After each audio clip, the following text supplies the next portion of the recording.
दर्शक, आज मैं आप लोगों को दिखाने वाला हूँ महाकुंभ मेला का प्रदर्शनी। आप देखिए इस महाकुंभ मेला में क्या क्या हो रहा है। महाकुंभ मेला एक पवित्र स्थान माना जाता है, जिसको आज सनातनी नहाते हुए महापुण्य अर्जन कर रहा है। देखिए सनातनी कैसे आज नहाने लग गया। ये गंगा नदी है, क्योंकि ये पवित्र नदी माना जाता है।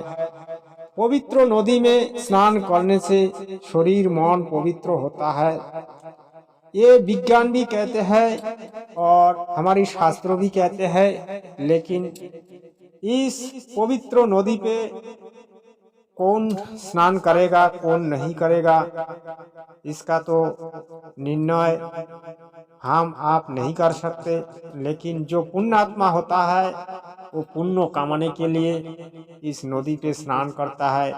राम जी भी इस नदी पे स्नान किया था सीता जी को लेके, और पवित्र नदी पे जो भी नहाते हैं उसकी पाप भी नष्ट हो जाता है। ऐसे हमारे देश में प्रचलित कथा ही है, लेकिन वास्तव क्या है?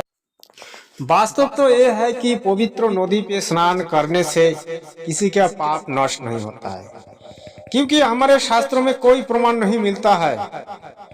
परमात्मा की पूजा करने से, परमात्मा की सेवा करने से, परम भक्ति करने से पाप नष्ट होता है।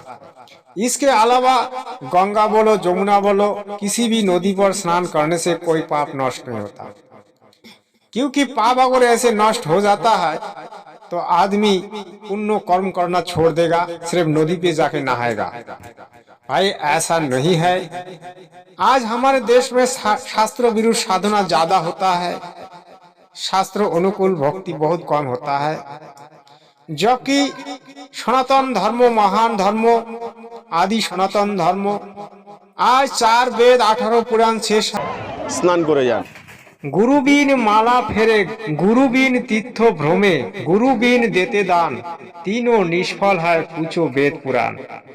कबीर साहेब ने 650 साल पहले आके हमारे देश के संतों को बताया, और आज संतराम पाल महाराज जी बता रहा है सच्चाई। इस बार महाकुंभ मेला में देश विदेश से आदमी आया है नहाने के लिए, लेकिन नहाने से क्या फायदा होता है सबको तो पता नहीं है। ऐसे नहाने के लिए आता है।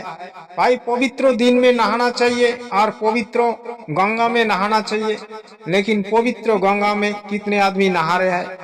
ये तो गंगा नदी नहीं है, ये तो गंगा नदी का एक तालाब है। तो तालाब में नहाने से क्या फायदा होगा भाई?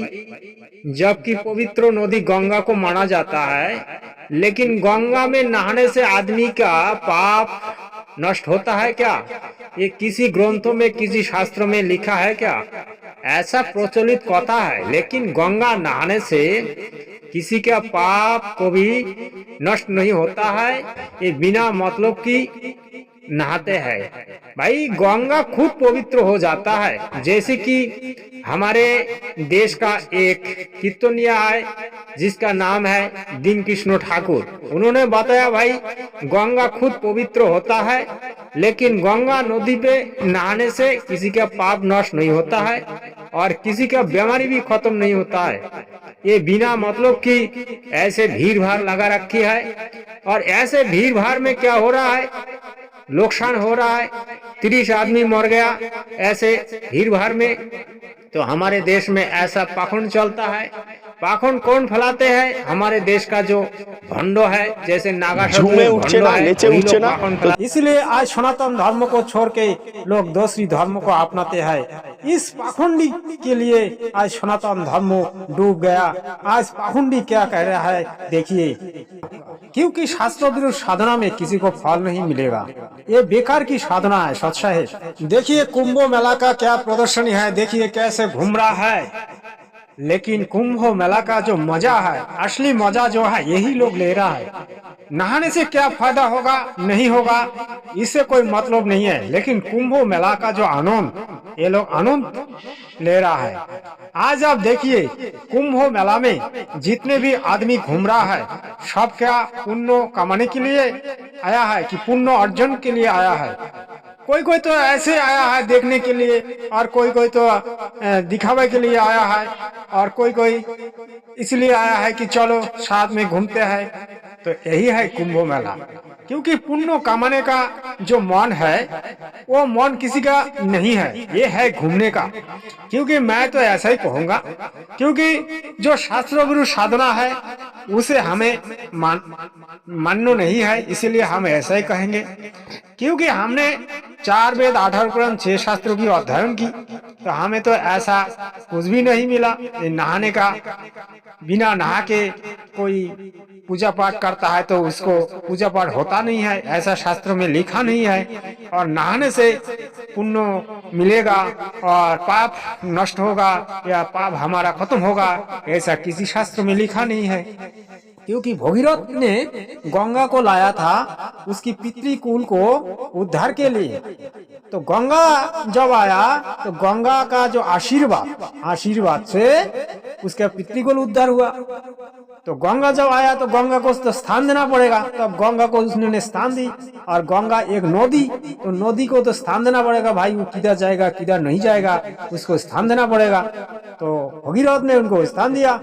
आज ये प्रचलित हुआ है कि गंगा नहाने से आदमी का पाप नष्ट होता है, ये कुछ भी नहीं है। ये जो पाखंड है, ये पाखंड आप कह सकते हो। क्योंकि पाखंडी जो है, पाखंडी को पैसा कमाने के लिए पाखंडी ऐसा भ्रष्टाचार फैलाते हैं और भ्रष्टाचार करवाते हैं। क्योंकि हमारे देश में कुछ पाखंडी है, जैसे जो आप देख रहे हो नागा साधु, इनका तो कोई साधन भजन है नहीं। कोई अगर आके हमको बोले भाई इनका साधन भजन बहुत बड़ा है, तो हमको प्रूफ दिखाइए भाई इनका साधन भजन बहुत बड़ा है। क्योंकि इनका तो कोई नाम जप मंत्रों का भी नहीं है, ये लोग कोई नाम भी नहीं जपता है। जबकि हमारे संत रामपाल महाराज जी बहुत सारे ऐसे पाखंडियों का इंटरव्यू ले रखा है, नागा साधु का बहुत सारे इंटरव्यू ले रखा है एशियन न्यूज चैनल। उसमें इन लोगों को दिखाया जाता है कि ये लोग का जो साधन भजन है इसमें किसी भी शास्त्र अनुकूल साधन भजन नहीं है। ना तो ये लोग कोई भगवान का नाम लेते हैं, ना कुछ करता है। ये तो आप शमशान घाट में पड़ा रहता है, और शमशान घाट का जो भस्म होता है वो भस्म को शरीर में लगाते हुए ये लोग घूमता है, लहंगा घूमता है, कोई तो त्रिशूल लेके घूमता है, कोई तो ऐसे घूमता है। इनका जो आचार है, इनका जो नियम है, ये शास्त्रों विरुद्ध है। इसमें जन कल्याण नहीं हो सकता। क्योंकि जन कल्याण उसमें हो सकता है जो शास्त्रों अनुकूल साधना करते हैं, उसमें जन कल्याण हो सकता है। जैसे हमारे देश के मुनि ऋषियों ने वन जंगल में तप की और कुछ सिद्धियां प्राप्त की, और सिद्धियां प्राप्त करने का बाद कुछ लोगों को शाप दिया। जैसे दुर्वासा मुनि ने हजारों लोगों को शाप दिया और हजारों लोगों का क्षति हो गया। तो ऐसा है ये नागा साधु को अगर भिक्षा नहीं मिलेगा तो नागा साधु रोष में आके उसको शाप दे देगा और उसकी नुकसान हो जाएगा। भाई शाप देने से क्या होता है? शाप देने से जो शाप देता है उसकी पुण्य क्षीण हो जाते हैं, और जो जिसको शाप मिलता है उसको नुकसान होती है, उसको क्षति होती है। भाई ये दोनों ही बुराइयां है। तो बुराइयां को छोड़ो। आप लोग मेरे कहना अगर मानना चाहते हो तो संत रामपाल महाराज जी का शिष्य बनो, और वहाँ सद्भक्ति मिलता है, वहाँ सद्भक्ति करके अपना मनुष्य जन्म का जो उद्देश्य है वो पूरा कर लो।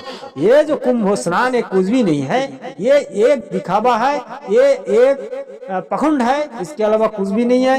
कुछ दिन पहले कुछ साधु ने कोई तो सिर पे ऐसे गेहूं का चाष कर रहा है, कोई हाथ ऊपर उठा के रखा है, और कोई तो त्रिशूल लेके घूमता है, कोई चाबी लेके घूमता है। ये कोई साधन भजन हुआ? भाई साधन भजन होता है जो भगवान का नाम जप करते हैं, वो है साधन भजन।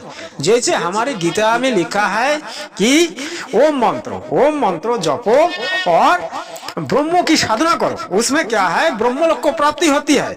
लेकिन ये लोग क्या करते हैं? ये लोग ऐसे लहंगा घूमता है और पाखंड फैलाते हैं। सत साहेब